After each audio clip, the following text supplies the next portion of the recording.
Dan kemudian setelah intervention Desember 11 itu kita melihat bahwa ada peningkatan dari 58 itu di Mei 12 itu menjadi 64% gitu.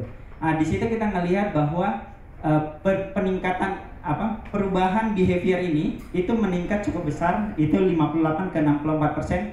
Dan yang sangat menarik itu adalah perubahan ini ternyata itu berlangsung jangka panjang gitu. Jadi tidak hanya ketika September Oktober kemudian November mereka balik lagi ke perilaku lama atau Januari balik lagi ke perilaku lama.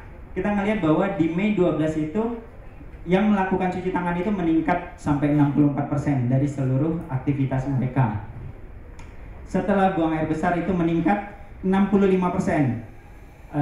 Mereka melakukan cuci tangan. Before breakfast itu kita melihat ada sedikit penurunan ternyata gitu.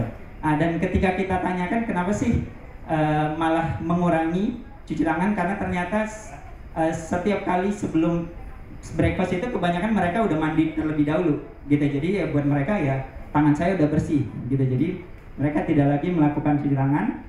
Kemudian sebelum lunch itu kurang lebih sama, tidak terlalu ada perubahan. Dan kemudian sebelum makan malam kita juga melihat ada peningkatan di dalam kebiasaan mereka cuci tangan.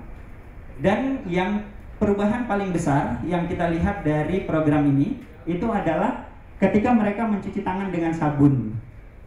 Gitu. Di situ kita lihat yang ini adalah aktivitas mencuci tangan secara keseluruhan, yang ini mencuci tangan dengan sabun gitu. Kita melihat bahwa sebelum intervensi program ini itu yang mencuci tangan dengan sabun itu hanya 60% gitu dari keseluruhan aktivitas mencuci tangan. Dan ternyata Mei 12 itu meningkat sampai 80% gitu. Jadi perubahan itu terjadi secara jangka panjang dan peningkatannya itu cukup besar.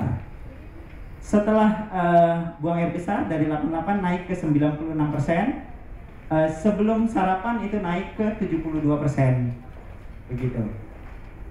Sebelum makan siang naik ke 78 dan sebelum makan malam itu naik ke 70% gitu. Jadi School Intervention Program ini yang terlihat lebih jelas lagi efeknya terhadap behavior itu adalah kebiasaan mereka mencuci tangan dengan sabun. Gitu. Jadi di sini kita bisa melihat bahwa penggunaan sabun dalam mencuci tangan itu meningkat secara signifikan. Gitu. Oke. Jadi secara kesimpulannya kita melihat bahwa program yang sudah dilakukan itu sangat membantu di dalam membentuk perubahan perilaku.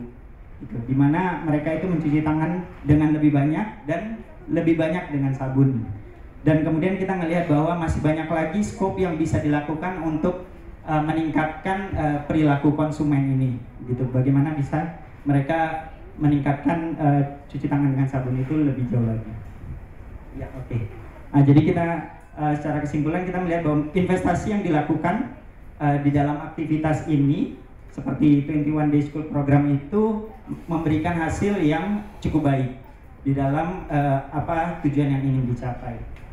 Saya kira seperti itu hasil dari survei yang kami lakukan.